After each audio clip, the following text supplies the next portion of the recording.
apakah ada penyekapan atau tidak, apakah hanya diskusi saja. Nah, ketika kita sampaikan ke penyidik, ya silahkan nanti penyidik akan mencari tahu sejauh mana emang betul apa enggak, kita tidak tahu. Karena dasarnya adalah penyidik respon saya sudah sampaikan, ini sudah ada CCTV-nya, apakah di situ ada penganiayaan atau tidak, silahkan untuk dicek sendiri.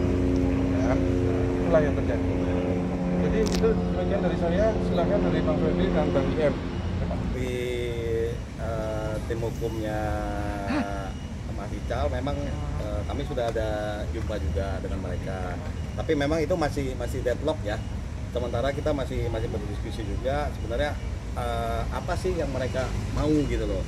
Jadi kalau terkait dengan yang namanya pemerasan tadi yang disampaikan oleh rekan Yunus, kami dari kuasa hukum ya berpendapat bahwa tidak ada itu pemerasan, justru Mas Ical inilah korbannya mereka gitu loh. Karena mereka ini kan awal mulanya seperti tadi didengarkan kan, dia orang ini datang mengkontak Mas Ical ini menawarkan just tip, bahkan dari Mas Ical sendiri tidak pernah jumpa mereka gitu loh. Jadi Mas Ical ini orang yang seharusnya jadi korban karena dia sebegitu baiknya, sebegitu percayanya dia kirim uang terhadap yang inisial I ini dan satu lagi temannya itu G tadi, seperti itu.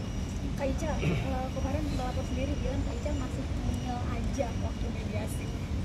Kalau tengil kan memang peran saya di FTV juga tengil, peran saya di sinetron juga tengil. Kalau tengil itu kan ekspresi ya, kita tidak bisa terus menjustifikasi muka kita. Nih muka masnya yang gondrong nih tengil tuh, kayak apa?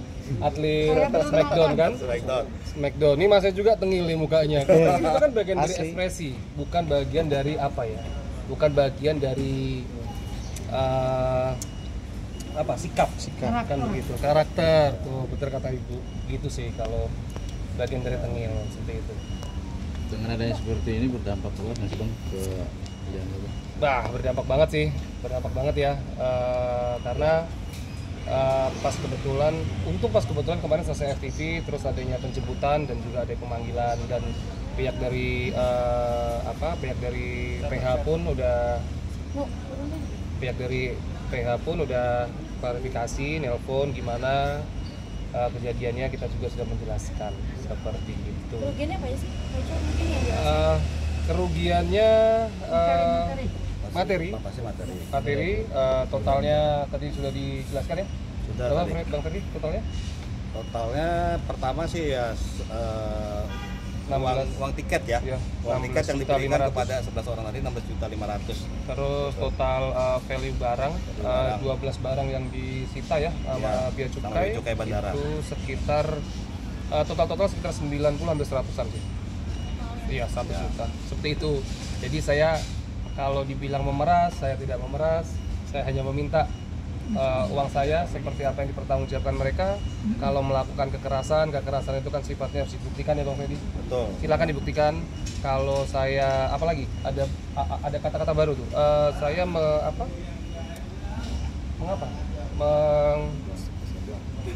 mengapayo. Saya bisa jawab. Ya jadi gini, intinya kan siapa yang mendalilkan dia harus membuktikan gitu loh. Jadi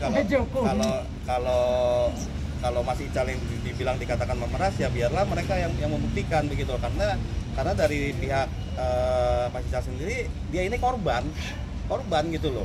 Saya itu korban. Bukannya dia yang ibaratnya yang meminta uang, justru dialah yang jadi keluar uang. Dia yang memberikan uang kepada saudara I tadi gitu loh.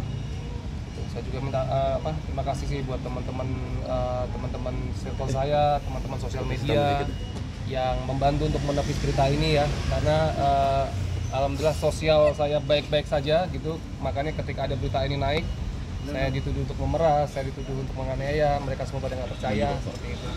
Dan faktanya nanti biar kuasa hukum saya Mas Yunus dan juga Bang Freddy itu nanti yang membantu dan mengawal saya seperti itu. Saya kasih sedikit tambahan, itu benar ada uang nyebrang atau tidak, berarti di situ dari perbankan harus diperiksa.